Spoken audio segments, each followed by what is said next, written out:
নমস্কার, দেখছেন talk to Bangla. আমি অভিষেক রয়েছে আপনাদের সাথে। এই মুহূর্তে যে খবর নিয়ে উপস্থিত হয়েছি, নীতিশ কুমারকে আবার পাল্টে খাবেন তেমন একটা প্রেক্ষাপট আবারও তৈরি হয়েছে বিহার ভোটের আগে।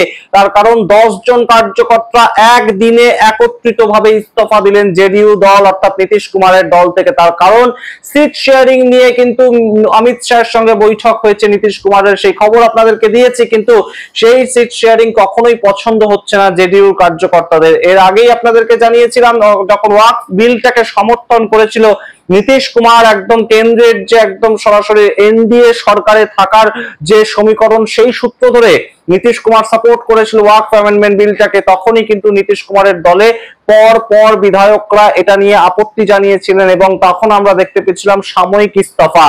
তার পরবর্তীতে এই যে সামগ্রিক ঘটনা আবারও ঘটছে এই মুহূর্তে বিহারে। 2025 সালে ভোটের ঠিক আগে 10 জন কার্যকর্তা জেডিইউ ছেড়ে দিলেন, সেটা কিন্তু অবশ্যই এই মুহূর্তে তাৎপর্যপূর্ণ এবং সেটার প্রেক্ষাপট কি? সেটার প্রেক্ষাপট এক এবং অদ্বিতীয় সিট শেয়ারিং রেশিও।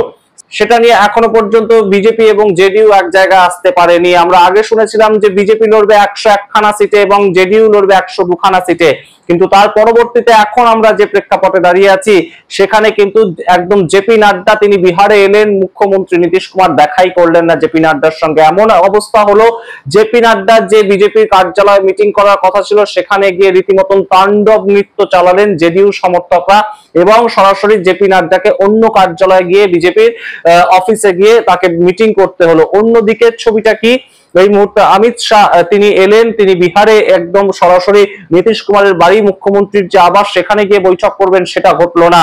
তিনি একটা অন্য হোটেলে গিয়ে রাজধানীতে বৈঠক করলেন যেখানে গিয়েছিলেন নীতিশ কুমার। কিন্তু 40 মিনিটের বৈঠক কোনো মতেই ফলপ্রসূ হয়নি। তেমনই কিন্তু একটা এই মুহূর্তে ইঙ্গিত উঠে আসছে 10 জন জেডিইউর কার্যকর্তা যখন ইমিডিয়েটলি একসাথে রিজাইন করছেন। সেই সমস্ত খবরের ডিটেইলস বলবো আপনাদের, তার আগে অবশ্যই টক টু বাংলা ইউটিউব চ্যানেলটিকে সাবস্ক্রাইব করে দিন, এই ভিডিও দেখুন শেষ অবধি স্কিপ না করে। বিহারের এই মুহূর্তে যে প্রেক্ষাপট, এনডিএ জোটের যা সমীকরণ, সেটা কিন্তু এখনো পর্যন্ত কোনো মতেই একটা সঠিক দিকে এগোচ্ছে তেমন নয়। তাহলে সেই ক্ষেত্রে বিজেপি কিভাবে একদম তারা সরকার পরবর্তীতে দখল করবে?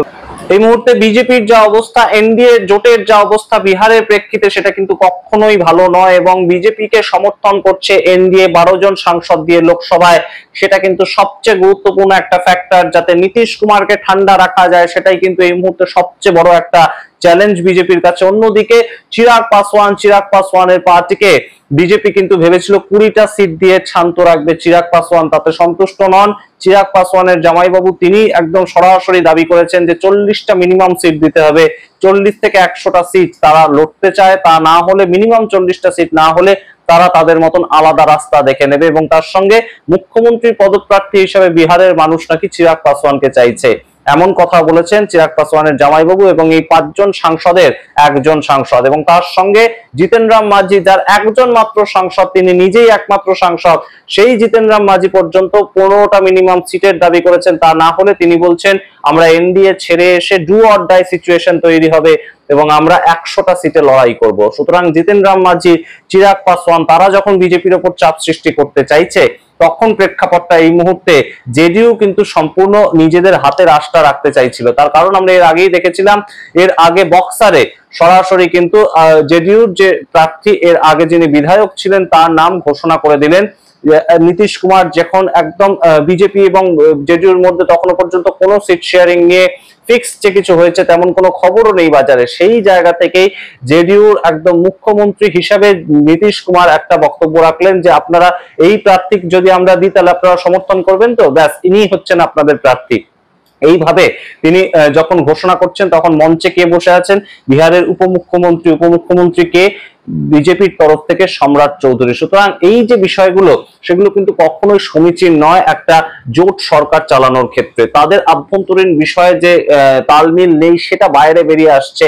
সেই ছবিটা আরো একবার স্পষ্ট হলো যখন আজকে খবর উঠে আসছে বিহার থেকে 10 জন কার্যকর্তা তারা ইস্তফা দিয়ে দিয়েছে এবং জেডিইউ থেকে তারা কিন্তু এই মুহূর্তে সরে দাঁড়িয়েছে। তার কারণ হিসেবে যেটা উঠে আসছে যে সিট শেয়ারিং নিয়ে অমিত শাহের সঙ্গে বৈঠক হয়েছে নীতিশ কুমারের গত পরশুদিন, যে সময় একদম সরাসরি বিহারে উত্তপ্ত পরিস্থিতি তৈরি হয়েছিল। অমিত শাহ গিয়েছিলেন বৈঠক করতে, মিটিং করতে, এবং মিটিং এ তার কিভাবে ফেস লস হয়েছে সেটা আপনাদেরকে আগেই জানিয়েছি। এবং আরো একবার দেখাবো ভোট চুরি নিয়ে অমিত শাহের যে সাফাই, তিনি একদম তার মুখের উপর একদম সরাসরি বলে দিয়েছে বিহারের বিজেপি সমর্থকরা যে ভোট চুরি হচ্ছে, এই বিষয়টা কিভাবে অমিত শাহকে বিচলিত করেছে সেটা আরো একবার দেখাবো। কিন্তু তার আগে বলি যে অমিত শাহ এবং নীতিশ কুমারের যে বৈঠক সিট শেয়ারিং নিয়ে, সেটা কিন্তু কখনোই ফলপ্রসূ হয়নি। এবং সেটা সামনে আসার পর থেকেই নীতিশ কুমার যখনই পার্টি মেম্বারদের সঙ্গে কথাবার্তা বলেছেন, তখন থেকেই কিন্তু আমরা দেখতে পাচ্ছি যে বিভিন্ন জায়গায় একদম সরাসরি জেডিইউর যে বৈঠক, জেডিইউর যে মিটিং, সেখানে বিধায়কদের মধ্যে, কার্যকর্তাদের মধ্যে হাতাহাতি হচ্ছে, তেমন একটা ছবি যেমন উঠে আসছে এই মুহূর্তে। একদম পাবলিকের সামনে হাতাহাতি হচ্ছে, সেটা যেমন কখনো সমীচীন নয়, ঠিক তেমন ভাবেই ভোটের ঠিক 2 মাস বাকি থাকতে জেডিইউ যে দল সরকার চালাচ্ছে, সেই দলের 10 জন কার্যকর্তা একসাথে ইস্তফা দিয়ে দিচ্ছে, সেটাও কিন্তু কখনো সমীচীন নয়। একটাই কিন্তু সম্ভাবনা এই মুহূর্তে উঠে আসছে, এখন ইলেকশন কমিশন তাদের উপর ভরসা করে কি বিহারে ভোটে লড়াই করবে শেষ পর্যন্ত অমিত শাহ? অমিত শাহের শেষ পর্যন্ত ভরসা কি কোথাও গিয়ে চিরাগ পাসওয়ানও নয়, কোথাও গিয়ে নীতিশ কুমারও নয়, শুধুমাত্র ইলেকশন কমিশন এবং এসআইআর এ কেটে যাওয়া 65 লক্ষ মানুষ, তাদেরকে বাদ দেওয়ার মাধ্যমে যে ভোটটা তারা কালেক্ট করতে পারবে, সেইটাই তাদের ভরসা। এটা যদি হয় তাহলে সেই প্রসঙ্গে অন্য আলোচনায় আসতে হয়। কিন্তু এই মুহূর্তে বিজেপি এবং এনডিএ এবং জেডিইউ তাদের মধ্যে যে একটা সম্পর্ক, তাদের সম্পর্কে কিন্তু ফাটল আবারও দেখা গেল। এখন নীতিশ কুমার কি করেন সেটার উপর অনেক কিছু ডিপেন্ড করছে, কারণ নীতিশ কুমার কিন্তু তুরুপের তাস এই মুহূর্তে।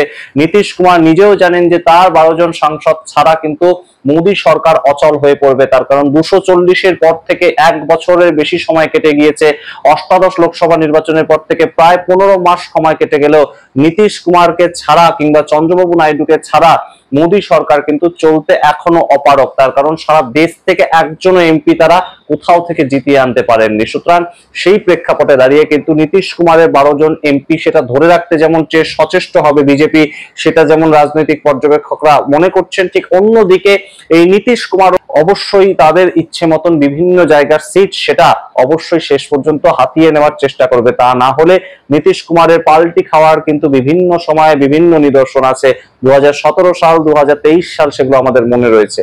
সুতরাং যে কোনো সময় যা কিছু করতে পারে। বিহার ভোটের আগে প্রতি মুহূর্তে বদলে বদলে যাচ্ছে রাজনৈতিক প্রেক্ষাপট। এবার আপনাদেরকে আরো একবার দেখিয়ে দিই যে অমিত শাহ কিভাবে একদম সরাসরি বেশ খানিকটা হতচকিত হয়ে গিয়েছিলেন, বেশ খানিকটা বেসামাল হয়ে গিয়েছিলেন তার বক্তব্য রাখার মাঝখানে। তার কারণ একদম ভোট চুরি হচ্ছে দেশ জুড়ে, এইটা বিজেপি সমর্থকরা অমিত শাহের মুখের উপর বলে দিচ্ছেন। দেখুন সেই ভিডিও, আপনাদের মতামত অবশ্যই কমেন্ট বক্সে কমেন্ট করুন। দেখতে এখন টক টু বাংলা, অবশ্যই সাবস্ক্রাইব করুন টক টু বাংলা ইউটিউব চ্যানেলকে। ধন্যবাদ। अभी अभी ये राहुल बाबा यात्रा कर कर गए ना भाई?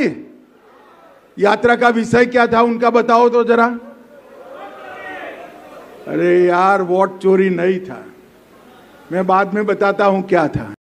मित्रों, यात्रा का विषय बिहार में अच्छी शिक्षा लाना नहीं था, यात्रा का विषय रोजगारी नहीं था, यात्रा का विषय बिहार में 24 घंटा बिजली नहीं था, यात्रा का विषय हर गांव हर टोले में रोड पहुंचाना नहीं था, यात्रा का विषय था जो बांग्लादेश से घुसपैठिए आए हैं उनको बचाने का विषय था।